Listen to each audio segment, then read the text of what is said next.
Si usted decide tener un enemigo, escoja uno de los buenos, porque los enemigos son lujos muy caros. Un dicho anónimo lo expresa de esta manera: si está alimentando el resentimiento, espere pagar grandes facturas de médicos.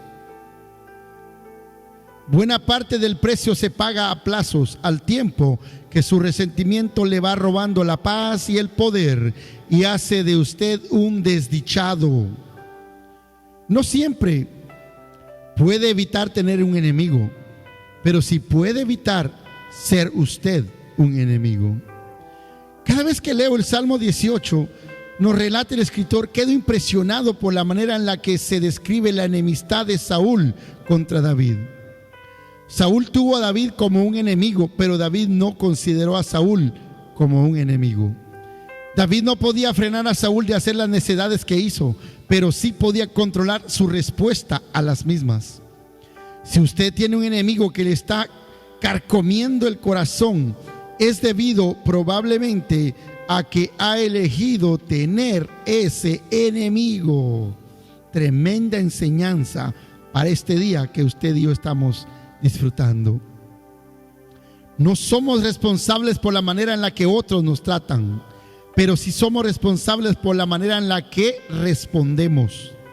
Ninguna satisfacción que obtenga de su ego al pensar secretamente acerca de su enemigo le compensa por el daño que causa a su ser interior. He encontrado que mi primera respuesta debe ser la de la oración, nos relata el escritor, y estamos de acuerdo. Puede ser que las personas que me han declarado la guerra no necesitan mis oraciones, praise the Lord, pero yo necesito orar por ellos.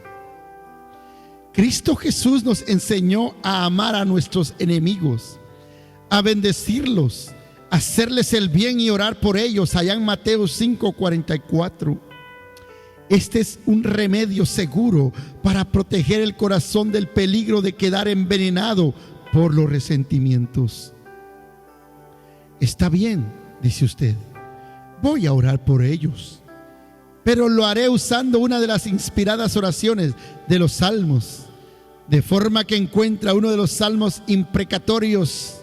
Se une a los hijos del trueno, Marcos 3:3, 17 y Lucas 9:51 al 56, y pide que descienda fuego del cielo sobre la cabeza de sus enemigos.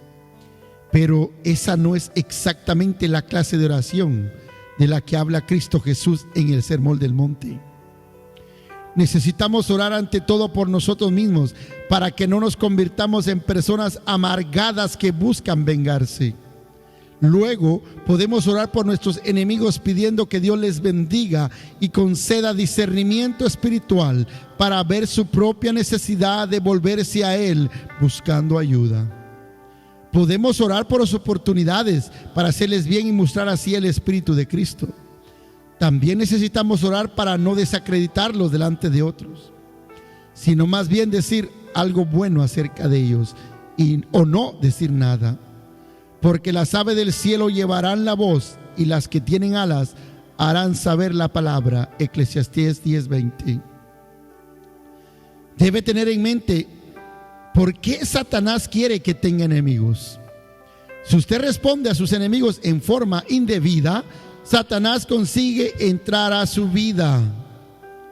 La advertencia de Pablo acerca de darle lugar al diablo en Efesios 4:27 está rodeada de otras amonestaciones sobre los pecados que le permiten a Satanás establecerse en nosotros una cabeza de puente.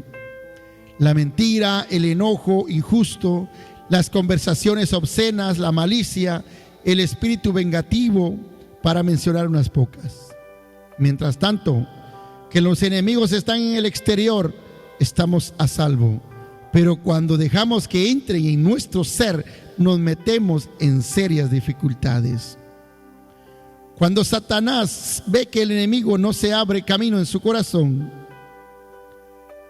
hace por lo general una de estas dos cosas: se olvida por completo del asunto, en cuyo caso usted y su enemigo se pueden felizmente reconciliar, o incrementa la presión para llevarle a usted a una situación de crisis. Cuando eso sucede, recuerde que su batalla no es contra carne ni sangre, sino contra huestes satánicas invisibles que usan la carne y la sangre para lograr sus propósitos. Efesios 6:12. Asegúrese de ponerse cada día mediante la fe toda la armadura de Dios y usar el equipo que Dios le ha provisto. La oración correcta debería llevaros a perdonar de corazón a nuestros enemigos. Incluso si no podemos todavía perdonarlos en persona, y pedirle a Dios que desactive los recuerdos dolorosos que pueden explotar dentro de nosotros y hacernos mucho daño. Esta verdad me recuerda una experiencia que tuvo el doctor William Sengster, uno de los predicadores ingleses más eficaces. Estaba escribiendo los sobres para enviar unas felicitaciones navideñas, y un amigo que lo visitaba quedó muy sorprendido al ver el sobre dirigido a un hombre que había atacado brutalmente a Sangster 8 meses antes.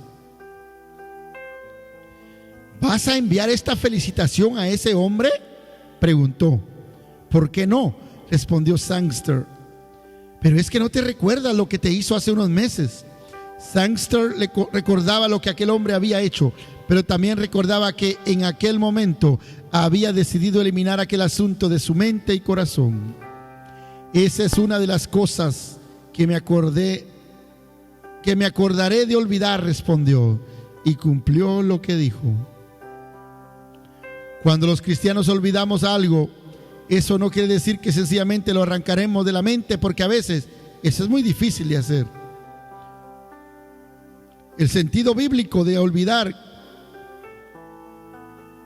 es el de no sostenerlo en contra de la persona y dejar que afecte sus relaciones. Debido a que Dios es omnisciente, nunca puede olvidar nada, pero Él decide que no va a usar nuestros pecados en contra nuestra. Él se acuerda de olvidar. A veces las diferencias personales nunca son completamente solucionadas y tenemos que vivir con ellas hasta que Dios decide actuar. David tuvo que soportar las acusaciones y ataques de Saúl hasta que Dios le quitó la vida a este en el campo de batalla. E incluso David no se regocijó con la muerte del rey.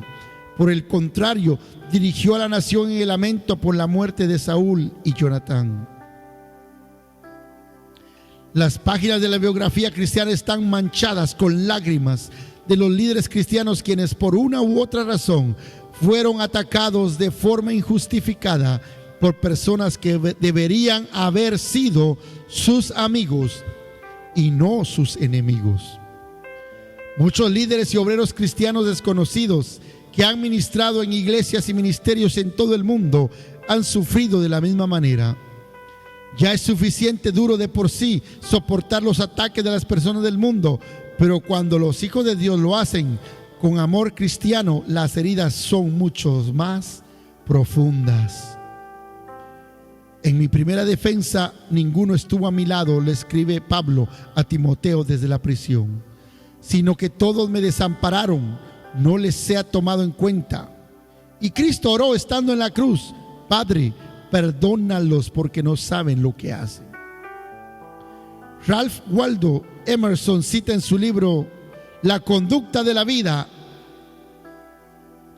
a un poeta oriental del siglo VII y le dice, y lo comparto contigo: el que tiene 1000 amigos no tiene un amigo que perder. El que tiene un enemigo se lo encontrará en todas partes. Acuérdese de olvidar. Dios te bendiga.